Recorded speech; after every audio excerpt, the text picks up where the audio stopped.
I have heard your demands for more elimination. So here's another section about elimination. In this chapter, we're going to do something before we eliminate. So the essential question is, how can I use elimination method if variables are not already set up to eliminate?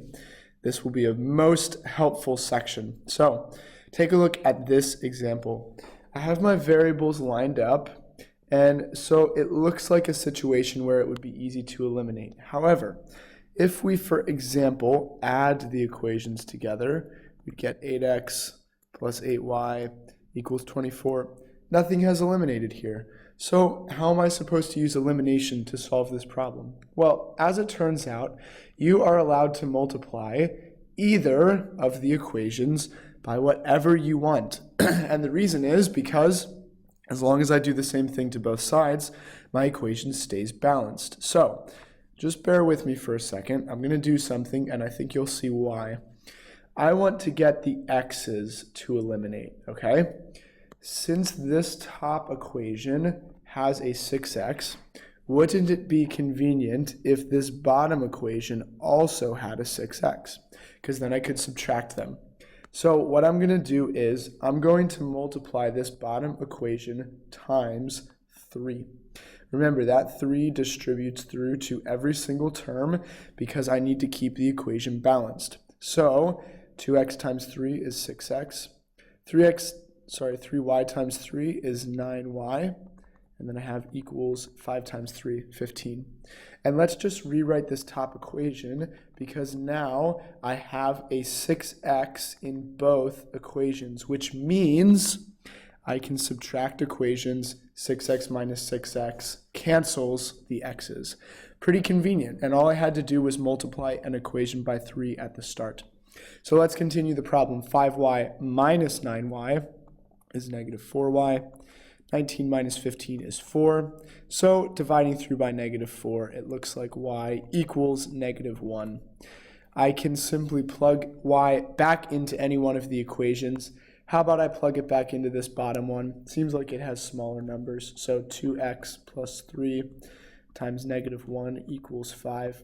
3 times negative 1 is negative 3. So in order to cancel, I need to add 3 to both sides. So 2x equals 8, which means x equals 4. And my answer is 4, negative 1. And keep in mind, what made this all possible was multiplying this bottom equation times 3. Let's do another 2 examples. It's a pretty easy concept. We just need to do more examples for it. Here, the variables are not lined up. I need to line up the variables by getting the 3x's to the other side. So now I'll just rewrite my top equation because here the variables were kind of already in standard form in the order that I wanted. Bottom equation, I've subtracted 3x from both sides, so I have negative 3x plus 2y equals negative 9. All right, now, here again, I have my variables lined up, but I don't have anything that's going to cancel. Not only that, but I don't really have an easy, hey, I can just multiply my equation, one equation by something. Like, say I wanted to cancel the y's. If I wanted to get a 5y right here, I would have to multiply by 2.5. That's kind of awkward. So what I can do is I can multiply the equations, both equations, by different things. And you want to think about this sort of in terms of least common denominators. So for example, let's say I want to get the y's to eliminate. Well, there's not going to be an easy step.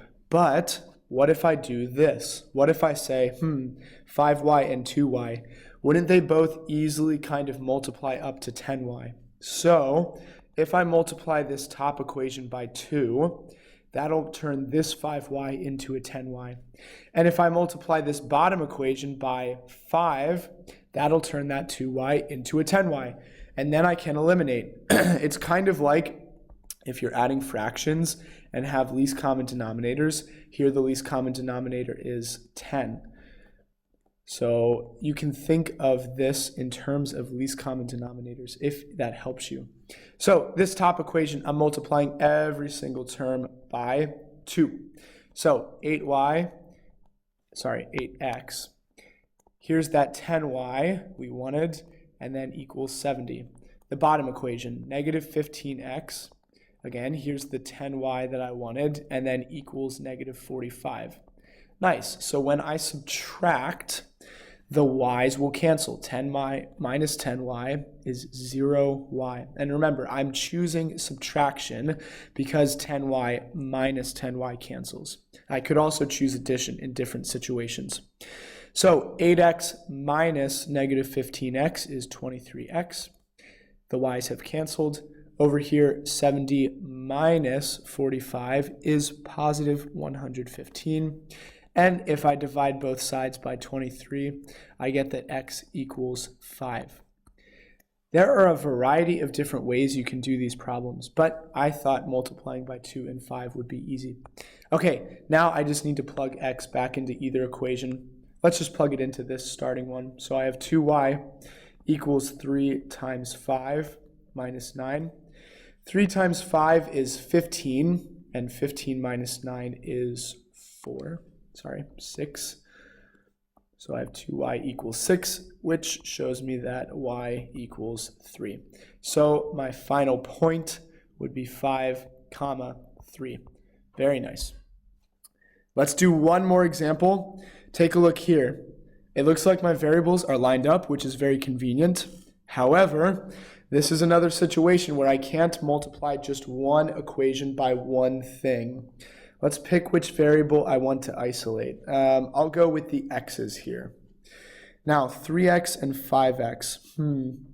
I can easily multiply both of those up to 15x. That's kind of their least common multiple. So in order to get a 15x in both equations, I need to multiply the first equation by 5. When I multiply by 5, that'll give me the 15x. If I multiply the bottom equation by 3, that will turn this guy into a negative 15x. And it's good that I have the negative. Then I can add the equations together. Anyway, let's go through the steps. Here I have 15x that I wanted, then negative 35y, and finally equals 25. Next, I have negative 15x. That's good. Those will now eliminate. I have 27y, and I have equals 15. All right, so all I need to do is add the equations together. The reason I'm choosing adding here is because 15x plus negative 15x cancels to 0x. So the x's have been eliminated. Negative 35y plus 27y is negative 8y, and 25 plus 15 is 40. If I divide through by negative 8, I find that y equals negative 5. All right, let's just plug the y back in. I'll do it to the bottom equation just for fun. And let's see, 9 times 5 is negative 45. So I need to add 45 to both sides to eliminate it. So negative 5x equals 50. Looks like x equals negative 10. So negative 10, negative 5. Now, the real skill in these problems is not doing these steps. It's doing this step. You need to figure out what to multiply by. Here, I chose 5 and 3 because 5 and 3 would give me the 15 x's that will eliminate. All right, hopefully you liked this video. If it's a little bit confusing, as always, don't worry. Go back, rewatch it again, see if you can figure out what I'm getting at, and we'll, of course, practice a lot in class. So, summary. Even if variables are not set to eliminate, you can still multiply one or both equations to force the issue. See ya.